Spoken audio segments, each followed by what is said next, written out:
Hello mga kalabadabs, welcome to my channel, and for today's vlog, andito tayo ngayon sa Bypass Road, Camalig Albay, and medyo mainit dito mga kalabadabs, pero as you can see, sobrang ganda ng place na to, ang ganda ng kalsada, napakalawak, and kitang kita talaga yung ganda ng Mount Mayon. And also dito po sa Bypass Road, madami na po dito mga nakapwesto, iba't ibang mga kainan na dito, mga food stall. And marami po kayong pwedeng pagpilian dito.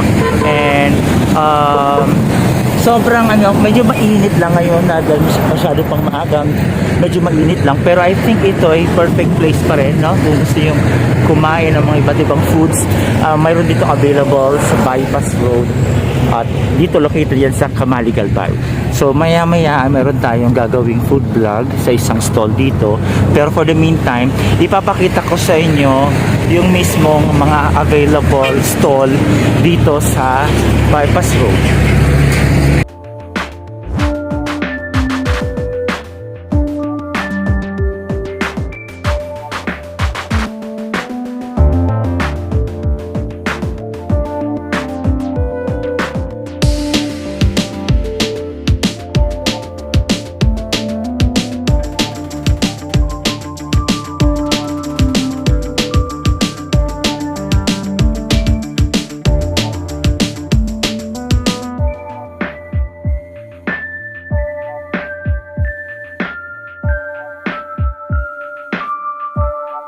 Yung ating pinuntahan dito mga kalabidabs ay yung Rod and Jol'S Sugar Mountain. So actually nag-start daw sila dito ng 2 p.m. until 7 p.m. and madami-dami din yung mga kasama nila ditong nag-put up ng kanilang mga stall, no? And ito-try natin ngayon dito ay itong of course product ni Sugar Mountain, and titikman natin later on yung kanilang mga ino-offer na pagkain. So for the meantime, andito tayo ngayon sa Bypass Road, and yun na nga, madami na din yung put up dito ng kanilang mga business, no? And sabi nga nila 7 p.m. na yung kanilang pack up, no? And yun lang, madami naman kasi dumadaan dito, and nakita natin na may mga bumibili na rin. So yung mga hindi pa po nakapunta dito, punta na po kayo dito. Pero best hours para pumunta daw dito para hindi sobrang init is between 5 p.m. to 6 p.m. or 6 p.m. to 7 because hindi na sobrang init. So and yun, nakasama ko yung mga kasamahan natin Bicolano vloggers also para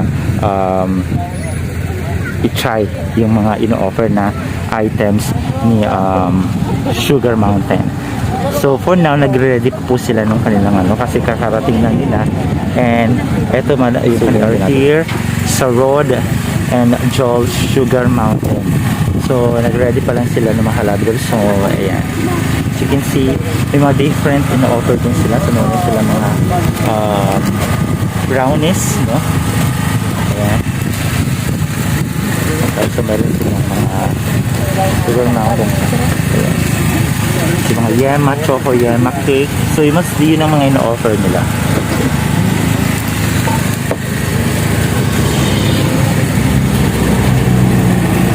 So according sa owner nitong Rod and Jol'S Sugar Mountain, actually nag-originate yung kanilang business sa Bulacan, and then nung nagkasakit daw yung kanyang mother, umuwi siya dito ng Bicol, and trinay nila mag-put up ng business dito. So nakita ng opportunity na put up dito. Mayroon din sila doon mayroon din sila sa Highland, dito sa mismo sa Legazpi, no? Mayroon din silang pwesto, and then naglagay na rin sila dito sa area ng Bypass Road. So later on matatry natin yung kanilang mga ino-offer na items na mga masasarap na pagkain, no? Brownies and yung kanilang choco yema cake. So tingnan natin kung gaano nga ba kasarap yung offer ng Rod and Jol'S Sugar Mountain.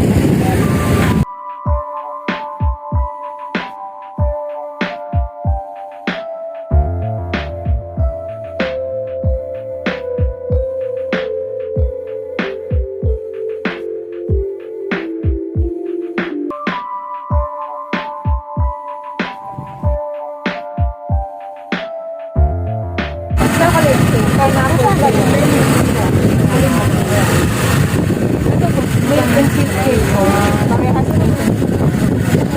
po lahat yan.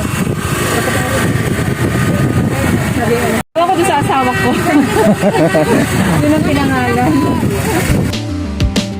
Mga kalabidabs, try natin yung kanilang brownies.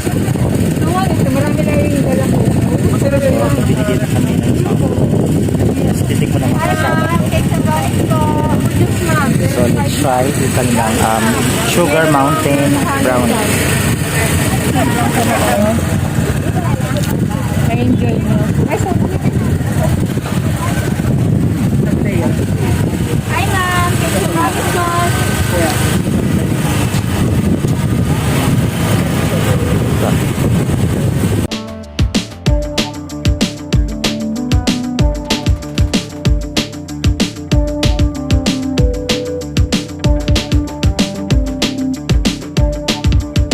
So ito, try din naman natin yung kanilang hot choco tablea.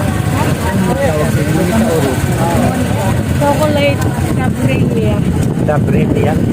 Tabrilia. Sir, Tabrilia. Tabrilia. Ano yung, iba din yung tablea? Yan din yung sir. Yan din yun. Tabrilia pa sa atin. Tabrilia sa amin. Sa amin tablea din. Tablea sa Tagalog eh. Bakit mainit? Napaso nga ako.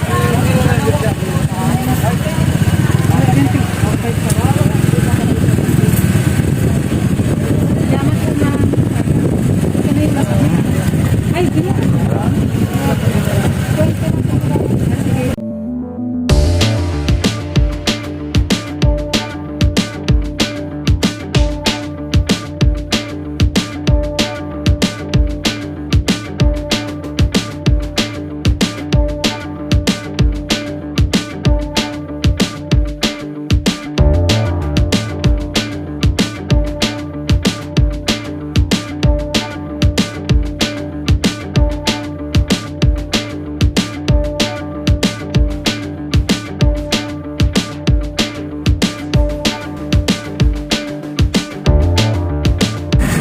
So ito mga kalabidabs, na-try na natin yung kanilang pinagmamalaging Sugar Mountain, no? And yun na nga, ito yung assorted brownies and sobrang sarap siya, worth 150 pesos yung isang box na yun. Sulit na po mga kalabidabs kasi sobrang sarap ng lasa niya, hindi siya sobrang tamis, tamang-tama lang, and yung kanilang mga flavors talaga ay talagang sobrang wapak sa panlasa ko, lalo na yung may oatmeal. So yung mga gustong matry yung pagkain na ito, itong mga brownies ni yung kanilang mga features ng pina-offer nila Rod and Jol'S Sugar Mountain Bicol.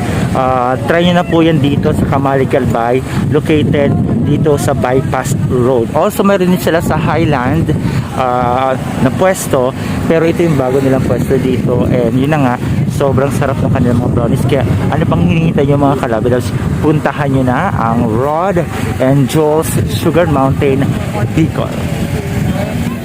Next na ito-try mga kalabidabs ay yung Blake's Milktea, again located dito sa Bypass Road, Camalig Albay. So titingnan natin ang mga kanilang offer na pagkain. Mayroon din sila itong Blake Nachos 69 and yung mga different flavors ng kanilang milk tea. So try naman dito natin yung kanilang milk tea.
So aside sa kanilang milk tea, mayroon din silang nachos and french fries.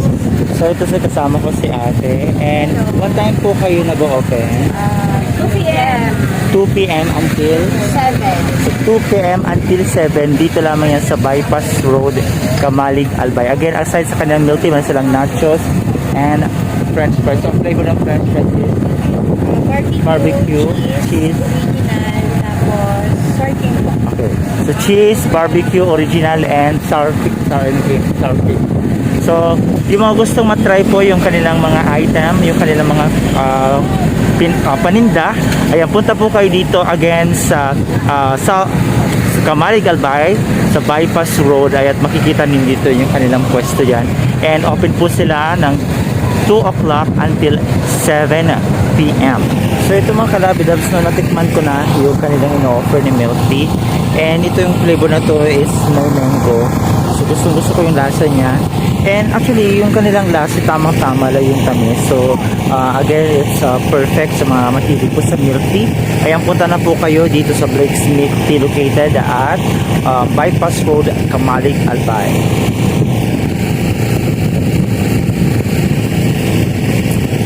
So refreshing. Maraming salamat sa pagsama sa amin sa maghapong road trip and food trip. Again, samahan niyo ulit kami sa panibagong road trip and food trip sa mga susunod pa naming ganapan kasama ang Tabaqueño vloggers and Vivo members. Again, maraming salamat and see you on my next vlog. This is Mom James C, ang vlogger na true lover. Bye!